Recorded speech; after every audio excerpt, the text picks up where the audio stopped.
توانائی دیتی ہے, پورا مضمون باندھا ہے. اعلیٰ حضرت کہتے ہیں بہروپیہ تھا, مداری, روپ بدل بدل کے دکھایا کرتا تھا, بادشاہوں سے انعام لیتا تھا. ایک دن اورنگزیب عالمگیر کے پاس آ گیا, کہنے لگا میں روپ بدلوں گا, اگر آپ پہچان نہ سکے تو میں انعام لوں گا. آپ نے فرمایا میں کوئی ایسے ویسا بادشاہ نہیں, کہا مجھے دھوکہ دینا مشکل ہے. کہا نہیں میں روپ بدلوں گا. حضرت اورنگزیب عالمگیر بڑے نیک بادشاہ گزرے, بڑے پرہیزگار. وہ بہروپیہ کہنے لگا میں روپ بدلوں گا, آپ نہیں پہچان سکیں گے. فرمایا چل جتنا تیرے اندر زور ہے لگا لے. حضرت نے اعلان کیا کہ میں نے فوجی بھرتی کر دے, 2 ماہ کے بعد ٹیسٹ ہوگا. وہ 2 مہینے دوڑتا رہا, رنگ روپ بناتا رہا, آیا ٹیسٹ دینے, 2-3 سپاہیوں کا امتحان لیا. اس کی باری آئی تو 10 روپے دیے, کہنے لگے تیرے آنے جانے کا کرایہ میں نے تجھے پہچان لیا ہے. کچھ دنوں کے بعد جانے لگے سفر پر, تو بھکاری آ گئے خیرات مانگنے. اس نے بھی سارے منہ پر سیاہی مال لی, کپڑے پھاڑ لیے, سر کے بال مڈا لیے, پگے تک کٹا لی, بدرنگ ہو کے آیا. کاسا آگے کیا تو حضرت نے 10 روپے ڈالے, کہنے لگے تیرے آنے جانے کا کرایہ میں نے پہچان لیا ہے. کچھ دن گزرے تو ٹیچر کی ضرورت تھی, اس نے مونچھیں بڑی کر لی, داڑھی نکلی لگا لی, سر پہ جنا کیپ پہن لی, ایک شیروانی لے لی اور ہاتھ میں چھڑی پکڑ کے آیا. کہنے لگا میں استاد ہوں, 2-4 بندوں کا امتحان لیا, اس کی باری آئی تو 5 روپے دیے, 10 روپے دیے, کہا تیرا کرایہ میں نے پہچان لیا. 2 سال گزر گئے. وہ جب بھی آتا حضرت پہچان لیتے. ایک دن سفر پہ جا رہے تھے, بہت بڑا لشکر تھا, جہاد کرنے جا رہے تھے اورنگزیب عالمگیر. تو دیکھا ایک پہاڑی ہے, پہاڑی پہ لوگ جا بھی رہے ہیں آ بھی رہے. اورنگزیب عالمگیر پوچھنے لگے یہاں کیا ہے؟ کہنے لگے بابا جی بیٹھے ہیں دعا کرتے ہیں, اللہ کے نیک بندے ہیں. اورنگزیب کہنے لگے یار پرانے لوگ سارے ہی اللہ والوں کو مانتے, یہ بھی مصیبت آئی ہے جتنی نہیں آئی ہے, سارے لوگ ہی مانتے. کہنے لگے ذرا میں دعا نہ کرا لوں, بچے کام جا رہا ہوں. اورنگزیب بادشاہ تھے, بادشاہ لوگ نازک مزاج ہوتے ہیں. گھوڑے سے اترے, بڑی مشکل سے پہاڑی پہ چڑھے, اوپر گئے تو لائن لگی ہے, بابا جی غار میں بیٹھے. کہنے لگے میں نے ملنا, میں اورنگزیب ہوں. انہوں نے کہا ہمارا بابا اس طرح کا پیر نہیں کہ امیر آئے تو رنگ اور ہو, غریب آئے تو اور ہو. یہاں اگر ملنا ہے تو لائن میں لگ جاؤ, سب ایک جیسے. اب لائن میں کھڑے ہو گئے, 50 آدمی آگے تھے, کہتے 51واں نمبر تھا. تھک گیا دھوپ میں کھڑا کھڑا. جب میں پہنچا غار کے دہانے تو میں نے بابا جی کے چہرے پہ نظر ڈالی تو بڑا نورانی چہرہ, بڑی خوبصورت لب و لہجہ. میں نے کہا میرے جیسا آدمی بھی پگڑی باندھ لے تو اچھا لگنے لگ جاتا ہے, بڑا خوبصورت انداز. کہتے ہیں میں ان کے پاس اتحیات کی حالت میں بیٹھ گیا. میں نے کہا حضور میں جا رہا ہوں جہاد کرنے, دعا کرنا. بزرگوں نے ہاتھ اٹھائے, اللہ اس کی مدد فرما, دین کو غلبہ عطا فرما, اسے دین کا سچا پکا سپاہی بنا. پھر تھپکی دی, 2-4 نصیحتیں نکال ڈالی, دیکھنا ظلم نہ کرنا, زیادتی نہ کرنا, جب تم جیت کر نہ کرنا, غرور نہ کرنا, نصیحتیں بھی کر دی. کہتے ہیں اب جب میں اٹھا تو 2-4 دینار بطور نذرانہ مسلح کے نیچے رکھے, اور الٹے قدم جب میں غار سے اترا انہوں نے رومال جاڑا اور اٹھ کے کھڑے ہو گئے. کہنے لگے آج نہیں تو نے پہچانا, آج نہیں تو نے پہچانا, میرا انعام بنتا ہے, آج نہیں پہچانا, لا پیسے. اورنگزیب کہنے لگا یار تو نے حد کر دی, کہاں چڑھا کہاں کھڑا رہا, دھوپ میں تھک گیا, کمال کر دی بھائی تو نے. پتا تو کیا لے گا, اب تو جلدی بتا, وہ کتنے لوگ پیچھے دھوپ میں کھڑے ہیں, لشکر سارا کھڑا ہے, کیا لے گا؟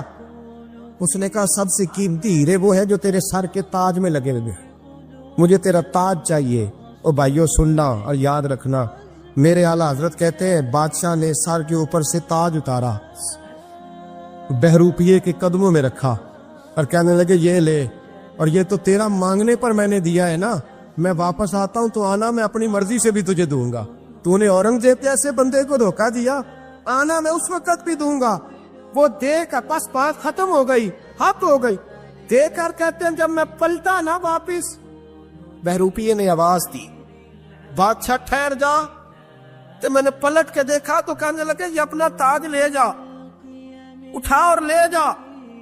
میں نے کہا 2 سال بیت گئے تجھے محنت کرتے, آج قابو آیا تو لے جاؤ. کہنے لگا لے جا, مسئلہ سمجھ میں آ گیا. میں نے کہا مجھے بھی تو سمجھانا. کہتے ہیں وہ پھوٹ پھوٹ کے رویا, اس کی آنکھیں برس پڑی, سیلاب کی طرح آنسو بہہ نکلے, تڑپا اور رو کے کہنے لگا بادشاہ میں نے جھوٹ موٹ رسول اللہ کی غلامی اختیار کی تھی, جھوٹ موٹ کی داڑھی, جھوٹ موٹ کی پگڑی, جھوٹ موٹ کا فقر, میں نے جھوٹ موٹ نبی پاک کا لباس پہنا ہے, تو تیرے جیسے بادشاہوں کے تاج میرے قدموں میں آ گئے ہیں. اگر میں سچ مچ رسول اللہ کا غلام بنوں گا تو اللہ کیا کچھ عطا فرمائے، اللہ کتنی نعمتوں سے نوازے۔ میرے اعلیٰ کیا فرماتے ہیں؟ اعلیٰ حضرت فرماتے ہیں فرشتے بھی کرتے ہیں تعظیم میری۔ کون جی؟ اللہ ایسا عقیدہ بھی کم ملے گا جو بریلی کے امام کا عقیدہ ہے، ایسا بھی کم۔ کہتے ہیں فرشتے بھی کرتے ہیں تعظیم میری۔ کیوں؟ فرمانے لگے فدا ہو کے ان پر یہ عزت ملی۔ بغداد کے ایک درویش عالم تھے، تو وہ جب بھی نماز پڑھاتے نا تو کسی تاجر کی 2 بیویوں کے بارے میں دعا مانگتے۔ توجہ ہے میری بات پر؟ نماز پڑھاتے تو کہتے اللہ اس تاجر کی 2 بیویوں کو اپنی خاص رحمتیں عطا فرما۔ ایک دن لوگ ان کے گرد اکٹھے ہو گئے، کہنے لگے بابا جی بتائیں تو صحیح وہ بیویاں کون تھی جن کے لیے آپ دعا مانگتے؟ تو فرمانے لگے میرے شہر کا ایک تاجر تھا، بہت بڑا تاجر تھا، مالدار تھا پر بے اولاد تھا۔ اسے بغداد سے ملک شام جانا پڑتا تھا تجارت کرنے، اور کئی مہینے اسے شام کے ملک میں رہنا پڑتا تھا۔ اس نے اس طرح کیا کہ وہاں بھی ایک شادی کر لی۔ توجہ ہے نا میری بات پر؟ کیا کر لیا اس نے؟ دوسری شادی کرنا مرد کے لیے جائز ہے، تیسری کرنا بھی، چوتھی کرنا بھی بھیا کے وقت، مگر اگر انصاف کر سکے تو۔ اگر چاروں میں ہم نہ آدھا مسئلہ سنتے ہیں اور آدھا ہی بیان کرتے ہیں، اگر انصاف نہ کر سکے پھر اس کے لیے 4 جائز، پھر وہ ایک ہی رکھے گا۔ تو عزیز دوست دوسرا نکاح کر لیا، شادی ہو گئی۔ اب وہ وہاں کچھ زیادہ وقت گزارنے لگا، مالدار آدمی تھا، بیوی کو مکان بھی لے کے دے دیا۔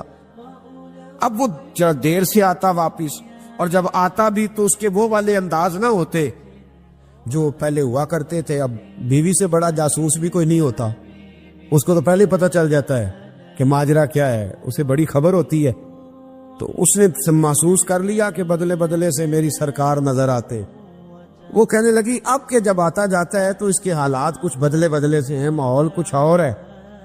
اس نے ایک بوڑھا آدمی جو اس کا عزیز بھی تھا اور سمجھدار بھی تھا اس کو تیار کیا، کہنے لگی اب کہ جب ملک کے شام جائے نا تو اس کا پیچھا کرنا اور خبر کرنا کہ کہاں رہتا ہے، کہاں جاتا ہے، کیا کرتا ہے۔ وہ بوڑھے بزرگ جو تھے وہ خاتون کے کہنے پر کچھ اس نے کرایہ بھی دیا۔ وہ اس تاجر کے پیچھے گئے اور واپس آ کے خبر دی، کہنے لگے کہ یہ تو 2-3 سال بیت گئے، اس نے وہاں بھی شادی کی ہوئی ہے، تجھے بتایا ہی نہیں۔ بی بی بڑی سمجھدار تھی، حوصلہ مند، زیرک، اس نے شور نہیں مچایا۔ اس نے کہا کہ میں نا اب جب آئے گا نا تو طریقے سے بات کروں گی اور پوچھوں گی کہ ایسا کیوں کیا۔ اور یہ بھی اس نے آ کے بتایا کہ اگر تیرے ساتھ نکاح کے بعد اسے اولاد نہیں ملی تو اولاد وہاں بھی کوئی نہیں، یہ مکمل تفصیلات۔ اب جب اس دفعہ خامند آیا تو آتے ہی وہ بیمار ہو گیا، کمزور ہونے لگا۔ اب خاتون نے مناسب نہیں سمجھا کہ آتے ہی دڑام سے میں اس کے سر پر یہ ٹھوڑ دوں کہ تو نے نکاح کیا ہوا ہے اور مجھے بتایا نہیں۔ وہ ذرا تسلی میں رہی، کچھ وہ بیمار تھا، حوصلہ رکھا، خدمت کرتی رہی۔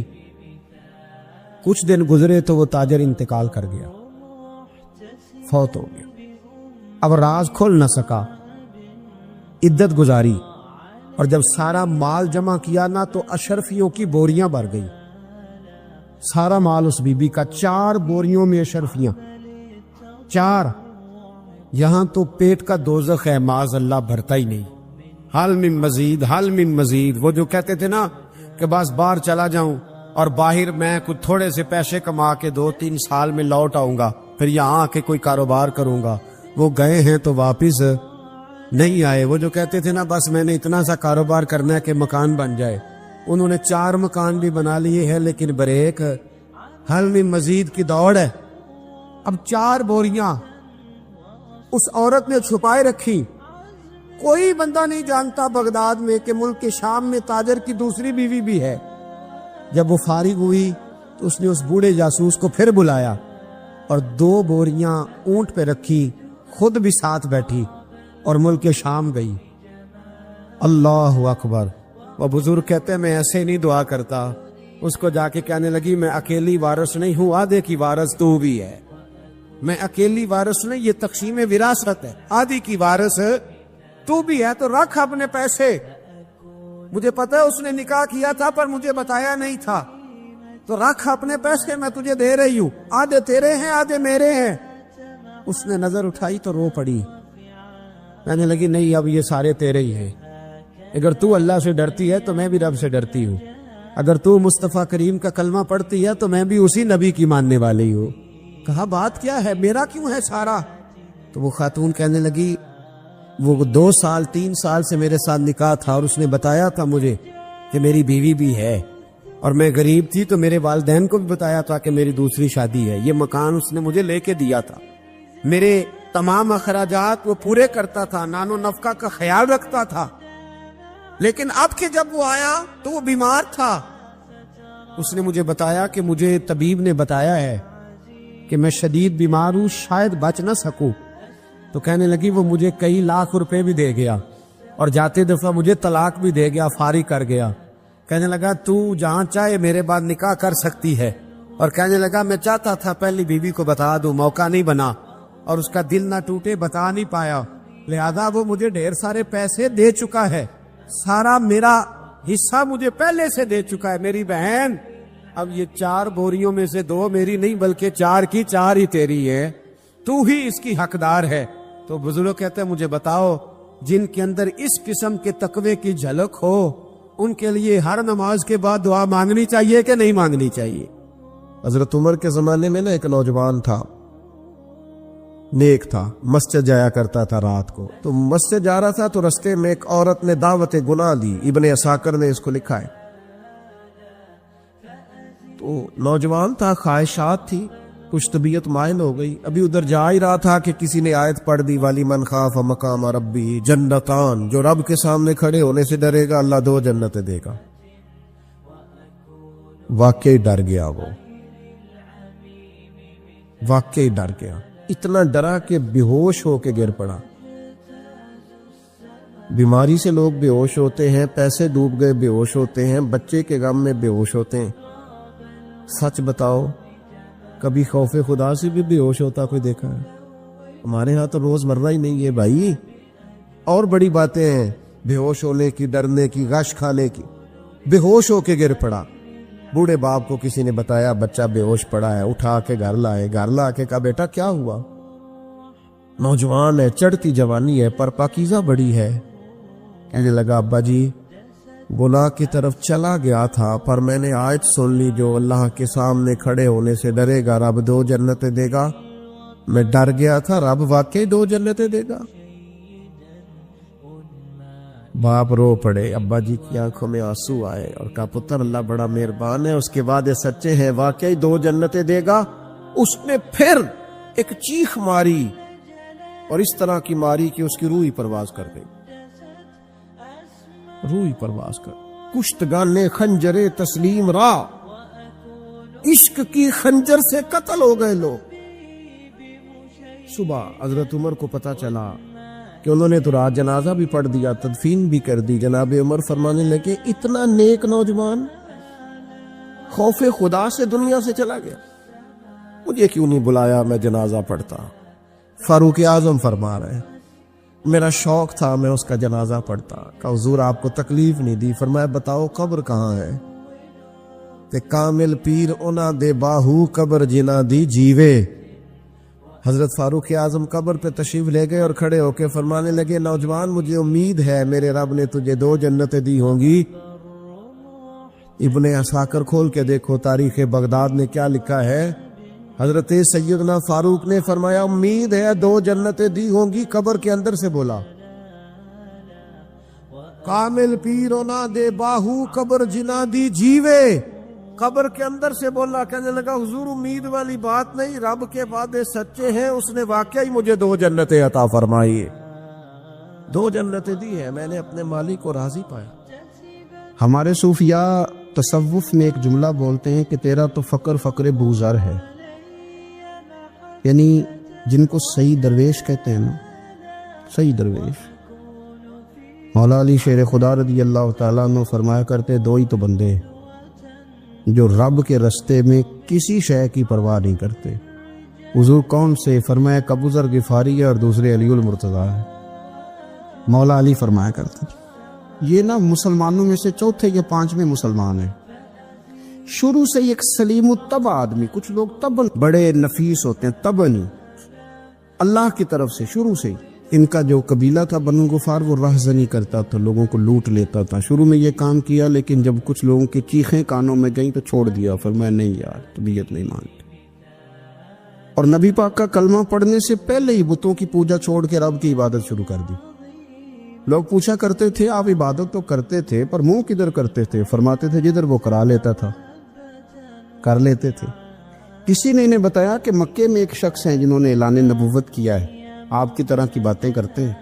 انہوں نے اپنے بھائی کو بھیجا، ان کا نام انیس تھا، پتہ کر کے واپس آئے. بھائی کہنے لگے ابو ذر، ان کا نام جندب ہے، اصل میں ذر ان کے بیٹے کا نام ہے اور کنیت سے زیادہ معروف ہیں، ابو ذر غفاری کہلاتے ہیں. فرماتے ہیں کہ بھائی نے آ کے بتایا کہ وہ نیکی کا حکم دیتے ہیں، برے کاموں سے منع کرتے ہیں، صلہ رحمی کا پیغام دیتے ہیں، لیکن لوگ سارے مخالف ہیں. یہ چیز بھی بڑی کاؤنٹ ہوتی ہے، اسے نہ کاؤنٹ کیا کریں. لوگوں کی ترجیحات بدلتی ہیں، صبح کچھ دوپہر کچھ شام کچھ، اسے نہ کاؤنٹ کریں. انہوں نے اس بات کو کاؤنٹ کر کے بتایا کہ لوگ ان کے جو ہے نا وہ مخالف ہیں سارے. تو حضرت ابو ذر غفاری کہنے لگے مجھے تسلی نہیں ہوئی، میں خود جا کے پتہ کروں گا. کہتے ہیں مکہ شریف آیا تو کسی ایسے آدمی سے پوچھ بیٹھا، میں تو کچھ اور سمجھا تھا، وہ کچھ اور نکلا. مکے والوں نے بڑا مارا. مکے پہنچ کے پہلی جو چیز ملی وہ مار کھانے کی تھی. اب میں ڈرتے کسی سے پوچھتا ہی نہ، بھوک بھی بڑی تھی، رہنے کو جگہ نہیں تھی، حرم شریف میں لیٹا رہتا تھا. میرے نصیب دیکھو، مجھے ایک شخص نے نہ آ کے ہلایا. کہنے لگے اگر مناسب سمجھے تو میں آپ کو دیکھ رہا ہوں کافی دیر سے، آپ کوئی پردیسی ہیں، آپ کا اپنا مہمان نہ بنا لوں. تو میں نے کہا آپ کا کیا نام ہے؟ کہنے لگے میرا نام ہے علی ابن ابی طالب. کہتے ہیں مولا کائنات گھر لے گئے، کھانا بھی کھلایا، جگہ بھی دی، سونے کو خدمت بھی کی، لیکن چونکہ میں تو پہلے ایک سے پوچھ کے مار کھا بیٹھا تھا، میں نے پوچھا نہیں میں کدھر آیا ہوں. رات رہے، اگلی رات بھی رہے، لیکن میں نے بتایا نہیں میں کس کام آیا ہوں. حضرت ابو ذر غفاری رضی اللہ تعالیٰ عنہ کہتے ہیں خود ہی مولا علی نے پوچھا بتا سکتے ہو کیسے آئے ہو؟ میں نے کہا راز رکھ لو گے. فرمایا بڑا کشادہ سینہ دیا رب نے مجھے. تو بات تو کہنے لگے یار میں تو محمد مصطفیٰ کی زیارت کرنے آئے صلی اللہ تعالی علیہ وسلم. یہ بے نیاز لوگوں میں سے ہیں حضرت سیدنا ابو ذر غفاری. میں حضور کی زیارت کے لیے ہوں. حضرت علی کہنے لگے سویرے لے چلوں گا. انسان بزدل نہیں ہوتا، ہر انسان بزدل نہیں ہوتا، اور بلا وجہ ٹکراؤ کی پالیسی بنا لینا یہ بھی سیانے لوگوں کا کام نہیں. حکمت کے تقاضوں کے مطابق چلنا یہ بھی دلیر لوگوں کا ہی کام ہوتا ہے. حضرت مولا علی کہنے لگے صبح لے کے چلوں گا پر حالات ٹھیک نہیں. شرارتی لوگ ہر جگہ ہوتے ہیں. اگر کوئی شرارتیوں کا ٹولہ ملا نا جو کھڑا ہوگا جاسوسی کرنے کے لیے کہ حضور کی طرف کون کون جا رہا ہے، تو میں نیچے جھکوں گا جوتے کا تسمہ ٹھیک کرنے کے لیے. لیکن آپ نے نہیں کھڑے ہونا، آپ نے چلتے رہنا ہے تاکہ کسی کو شک نہ ہو. کہتے اس ترتیب سے حضرت علی مجھے لے کے گئے. میں حضور کی بارگاہ میں پہنچا. مولا علی کہتے ہیں بڑے بڑے لوگ سوال کرتے تھے پر یہ شروع سے سلیم الطبع تھے. مجھے کہہ لینے دینا، انہوں نے ماننا ہوتا ہے وہ لمبے سوال کرتے ہی نہیں. مان جو لیا تو لمبے سوالوں کی ضرورت ہی کوئی نہیں. کہتے ہیں لوگ بڑے بڑے سوال کرتے تھے پر ابو ذر نے 2-3 باتیں پوچھی اور آگے جا کے کہنے لگے حضور ہاتھ بڑھائیں مجھے کلمہ پڑھائیں. نبی پاک صلی اللہ علیہ وسلم نے کلمہ پڑھایا. فرمایا باہر جا کے نا ابھی ذکر کرنا کہ تم مسلمان ہو گیا، یہ ماریں گے. عرض کی حضور انہیں مارنے دے، میں آیا بھی مار کھانے میں، انہیں مارنے دے نا. پڑا فلک کو کبھی دل جلوں سے کام نہیں. دار دلوی نے کہا تھا پڑا فلک کو کبھی دل جلوں سے کام نہیں، اور جلا کے راکھ نہ کر دوں تو داغ نام نہیں. ماری تو کھانے آئے ہیں، مارنے دے، کرنے دے زور جتنا لگانا ہے لگانے دے. باہر جا کے اعلان کیا. مکے والوں نے مارا، اتنا مارا کہ بے ہوش ہو گئے. پھر کسی نے بتایا کہ تم نے گزرنا بھی ہے ان کے علاقے سے، بنو غفار سے، پھر ان کا پتہ بھی ہے یہ لوگ بڑے سخت ہیں. پھر چھوڑا. تپن بڑے جلالی تھے، زاہد مزاج تھے. فرماتے تھے کہ جو تمہاری ضرورت سے زیادہ ہے وہ سارا صدقہ کرو. کنز کے معاملے میں ان کا رویہ یہ تھا. صرف حضرت صدیق اکبر کو کچھ نہیں کہا انہوں نے، باقی حضرت عمر جیسے آدمی کو بھی کھڑا کر کے کہہ لیتے تھے یہ مال کیوں رکھا ہوا ہے خزانے میں، بانٹتے کیوں نہیں سارا. اور جناب عثمان غنی رضی اللہ تعالیٰ عنہ کے ساتھ تو باقاعدہ کئی دفعہ اس موضوع پر گفتگو کی. وہ کہتے تھے کہ جب اللہ کہتے ہیں قرآن میں کہ مال دولت جمع نہیں کرنی، تو وہ جو لوگ تھے وہ بھی بڑی شانوں والے تھے. وہ کہتے تھے کہ اللہ نے جب زکوٰۃ فرض کی تو مال جمع ہوتا ہے تو زکوٰۃ فرض ہوتی ہے نا. جب فطرانے کا کہا تو مال ہوتا ہے تو فطرانہ آتا ہے نا. تو آپ جو کہہ رہے ہیں وہ ٹھیک ہے، پر آپ اعلیٰ بات کر رہے ہیں تقوی کی، سارا بانٹو. تو حضرت ابو ذر غفاری کہتے تھے چلو ٹھیک ہے تمہاری بھی بات مان لیتا، پر یہ بتاؤ مدینے والے کا اپنا طریقہ کیا ہے؟ کہ بھئی حضور کا طریقہ تو وہی ہے جو آپ بتا رہے ہیں. تو فرمانے لگے پھر اس رستے نہ چلے جو رستہ مدینے والے رسول کا ہے. اور حضور سے، نبی پاک سے عشق کرتے بڑا کھل کے. یہ صحابہ صفہ میں سے تھے. کلمے پڑھنے کے بعد چونکہ طبیعت جلالی تھی تو حضور نے بھیج دیا، فرمایا واپس جاؤ اپنے قبیلے میں تبلیغ کرو. واپس گئے، بھائی کو مسلمان کیا، والدہ کو مسلمان کیا، قبیلہ سارا مسلمان کیا، وہیں رہے. ہجرت مدینہ کے بعد آئے تبوک کے موقع کے قریب، اور حضور نے صحابہ صفہ میں رکھ لیا. نوکری کرتے مدینے والے رسول کی، دلیر آدمی تھے، بڑا قبیلہ تھا، پر ڈیوٹی کرتے، ڈیوٹی خدمت کرتے. ایک بیٹا تھا زار اس کا نام تھا، اس کی ڈیوٹی لگائی تم نے میرے نبی پاک کے اونٹ چرانے. ڈاکو آئے تو صاحبزادہ اونٹوں کی، اونٹنیوں کی حفاظت کرتے شہید ہو گیا. اور یہ انوکھا بندہ ہے جس نے شرط لگائی تھی کہ میں نے کالی سیاہ رنگ کی عورت سے شادی کرنی. انوکھا بندہ ہے. ایک بیٹی تھی، ایک بیٹا، بیٹا شہید ہو گیا. بیوی سے کہا تم نے نبی پاک کے گھر میں خدمت کرنی ہے، حضور کے گھر والوں، اور میں نبی پاک کی نوکری کروں گا. حضور کی خدمت کرتے، ہر وقت خدمت میں رہتے. اور حضور جب آتے نا، صحابہ صفہ میں یہ شامل تھے جو لوگ دین سیکھتے. حضور جب آتے تو سب سے پہلے آ کے حضرت ابو ذر غفاری کا پوچھتے، بلائیں. اور جب بات کرتے حضور تو بار بار ان کو مخاطب کر کے بات کرتے. حضرت ابو ذر غفاری رضی اللہ تعالیٰ عنہ کا نبی پاک سے اتنا پیار کہ ہماری بھی مشکل حل کر دی. ابو داؤد شریف میں موجود ہے. ایک دن کہنے لگا یا رسول اللہ صلی اللہ علیہ وسلم، اگر کوئی بندہ کسی سے پیار بڑا ہی کرے پر اس جیسے عمل نہ کر سکے، کوشش کرے کرنا. لوگ ہمیں کہتے ہیں نا کہ پیار بڑا، عمل بھی تو کرو نا. بھی کرنا چاہیے، پر انسان ہے نا، غلطی بھی تو ہو ہی جاتی ہے. اب ہم عمل نہیں کر سکتے تو تم ہمیں پیار بھی نہیں کرنے دو گے؟ مہربانی کرو، پیار تو کرنے دو نا. حضرت ابو ذر غفاری نے کہا، ابو داؤد شریف میں موجود ہے، یا رسول اللہ صلی اللہ تعالی علیہ وآلہ وسلم، حضور پیار بڑا کرے پر ان جیسے عمل نہ کرے تو حکم کیا ہے؟ تو حضور نے فرمایا پیار سچا کرے، اللہ قیامت کے دن جس سے محبت کرے گا نا اس کے ساتھ ہی دونوں کو اکٹھا فرما دے گا. تو حضرت ابو ذر نے فوراً کہا، حضور پھر مجھے آپ سے بھی بڑا پیار ہے، رب سے بھی بڑا پیار ہے. فرمایا فکر نہ کرنا، جنت میں اکٹھے ہی جائیں گے. اتنی محبت رسول پاک کی ذات کے ساتھ.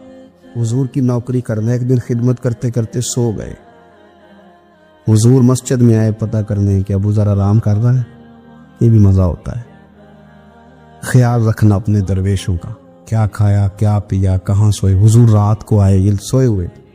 فرماتے ہیں حضور نے میرا انگوٹھا ہلایا، میں اٹھ کے بیٹھ گیا، حضور بھی میرے پاس بیٹھ گئے. اور میں ابو ذر بڑا پیار کرتے ہو، سونے آپ کو پتہ ہی ہے. کہ یار تو بڑی نوکری کرتا ہے، ایک دن وہ بھی آئے گا جس دن تجھے میری مسجد اور میرے شہر سے جانا پڑے گا، پھر کیا کرو گے؟ تو عرض کی حضور کسی کی طاقت ہے مجھے آپ کے شہر سے نکالے؟ میں تلوار نکال لوں گا. نبی پاک نے فرمایا تلوار نہ نکالنا، یہاں تمہیں بھیجا جائے چپ کر کے چلے جانا. حضور کب تک؟ فرمایا جب تک اللہ تیری اور میری ملاقات نہیں کرا دیتا، یعنی وصال تک.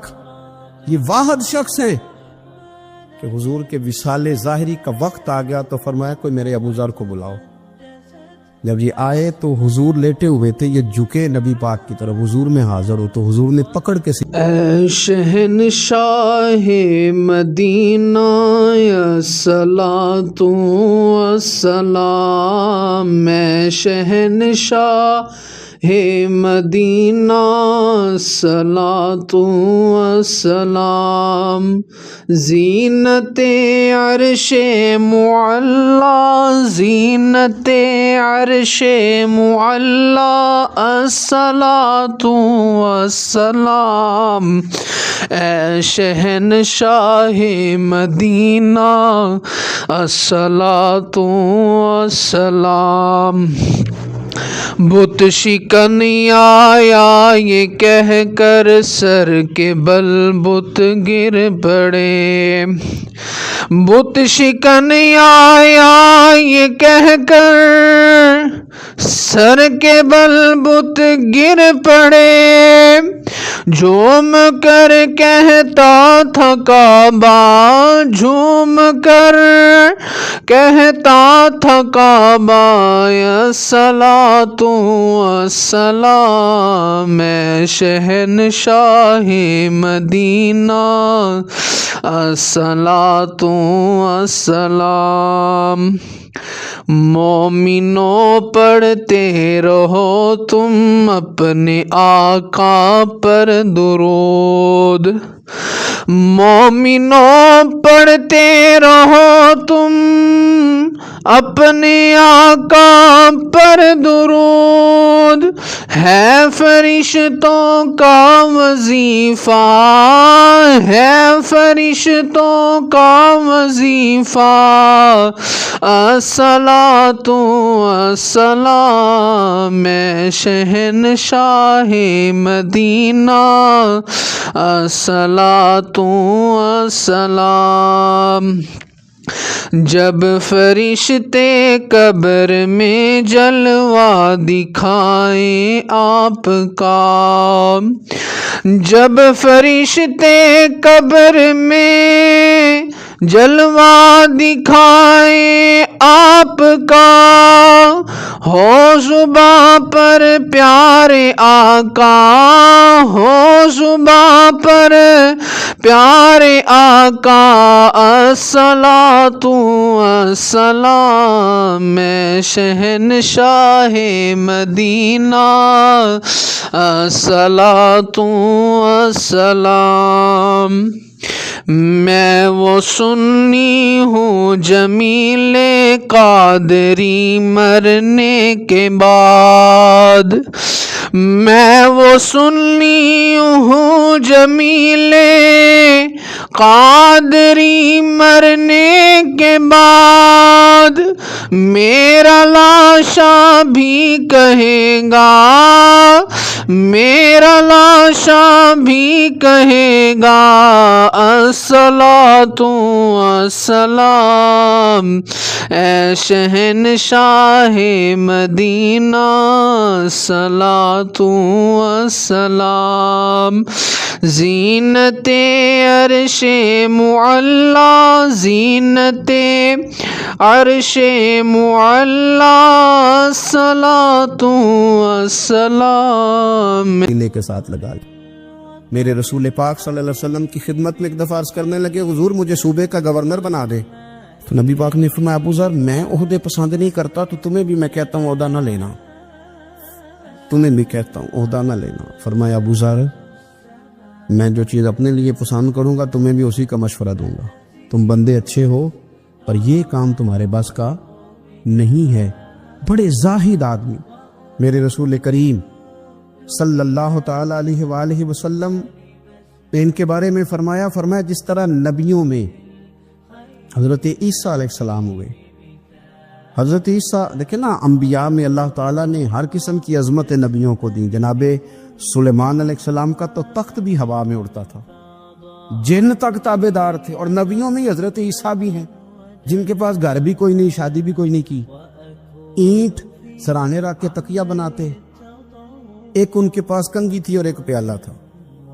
دیکھیں جو بندہ نیک ہو نا وہ بھی نیک ہیں، اللہ کے نبی ہیں۔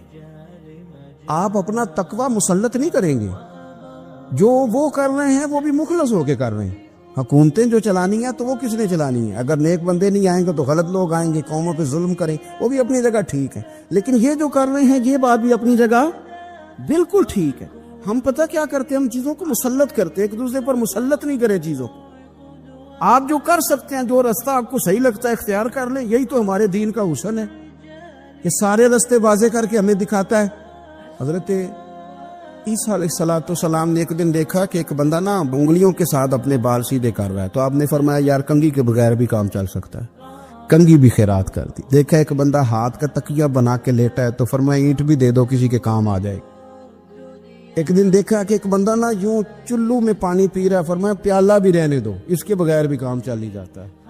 جناب عیسیٰ کا یہ زہد تھا۔ میرے نبی پاک علیہ السلام نے فرمایا جس نے جناب عیسیٰ کا زہد دیکھنا ہو وہ میرے ابو ذر غفاری کو دیکھے، ان کو دیکھے، یہ دنیا میں جناب عیسیٰ کے زہد کے مطابق چلتے پھرتے ہیں۔ ساری زندگی دولت کو، مال کو پسند نہیں کیا۔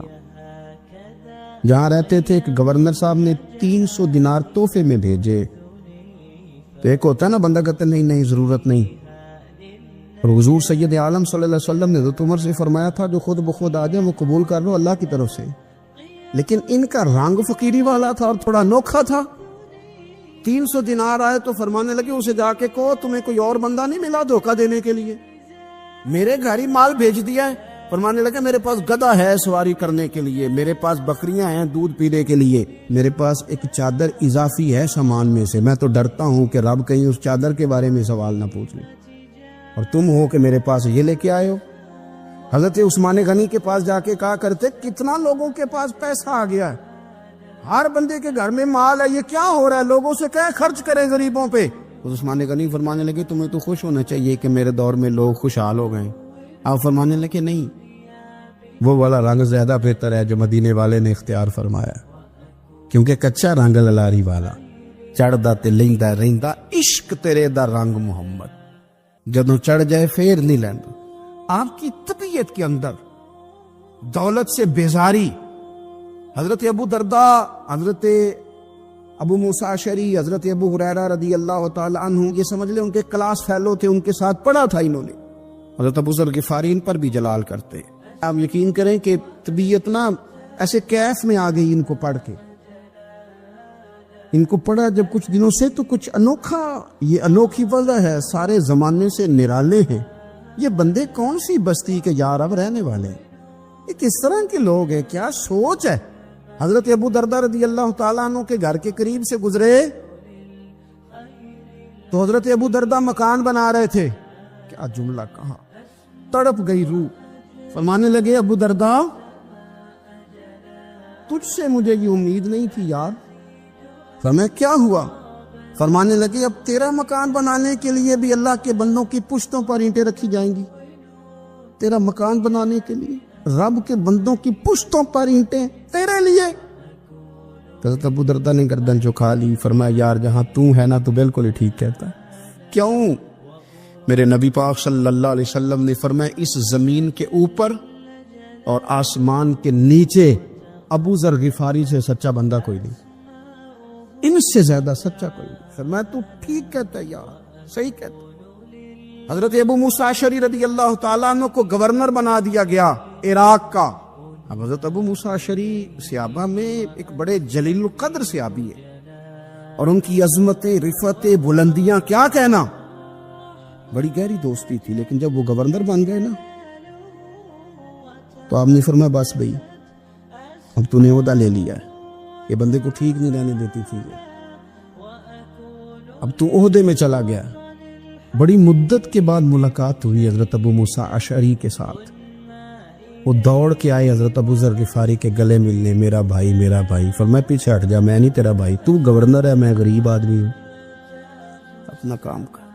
پھر دوڑ کے آئے، فرمایا ابو ذر تو میرا بھائی ہے یار، اکٹھے پڑھتے تھے حضور۔ فرمایا نہیں جا، تو نہیں میرا بھائی۔ پھر آئے، جانتے تھے نا یہ سچا بندہ ہے، یہ سچا بندہ ہے، یہ تقریروں والا نہیں، صرف وعظوں والا نہیں، اس کے اندر بھی بڑی سچائی ہے۔ قریب آئے، آ کے کہا یار تو میرا بھائی ہے، میرے سینے لاگ۔ فرمانے لگے تو تیسری بار آیا ہے، مومن ہے، میں منہ نہیں موڑ سکتا، پر پہلے مجھے بتا گورنر بننے کے بعد تو نے مکان کتنے بنائے، باغ کتنے لگائے، چکیاں کتنی لگائی، کتنے تو نے چیزیں بنائی ہیں، پہلے بتا۔ حضرت ابو موسیٰ اشعری نے ان کا ہاتھ پکڑا، رونے لگے، کہنے لگے جس محبوب سے تو نے تربیت لی ہے میں بھی انہی کا نوکر ہوں، ان کپڑوں میں میں عراق گیا تھا، میرے آج بھی وہی ہیں یار، کیا بات کرتا ہے تو میرے وہی نے۔ مجھے بتا اگر یہ عہدے خدمت کے ہم نہیں لیں گے تو پھر کیا ظالموں کو دیں گے، غیروں کو دیں گے، نہ کر، کچھ نہیں بنایا۔ حضرت سیدنا ابو موسیٰ اشعری رضی اللہ تعالیٰ عنہ روئے، اور جب کہا نا کوئی شے نہیں میرے پاس، تو فرمایا اچھا چل آ جا، پھر سینے لگ جا، تو واقعی میرا بھائی ہے۔ پھر حضرت ابو ذر غفاری نے محبت فرمائی، وہ درویشی، وہ فقیری، وہ سادگی، وہ نورانیت، وہ دل کے ساتھ اندر۔ ہمارے تو بہت سارے لوگ ہیں جو کہتے ہو کہاں لے جانا ہے مال، کیا ضرورت ہے مال کی، ہر وقت مال کی مخالفت کرتے، لیکن دل ان کا کہتا ہے کہ آئے صحیح، کسی طریقے سے پہنچے صحیح۔ حضور نے فرمایا بعض لوگوں کی زبانیں شہد سے زیادہ میٹھی، دل بھیڑیے سے زیادہ خطرناک۔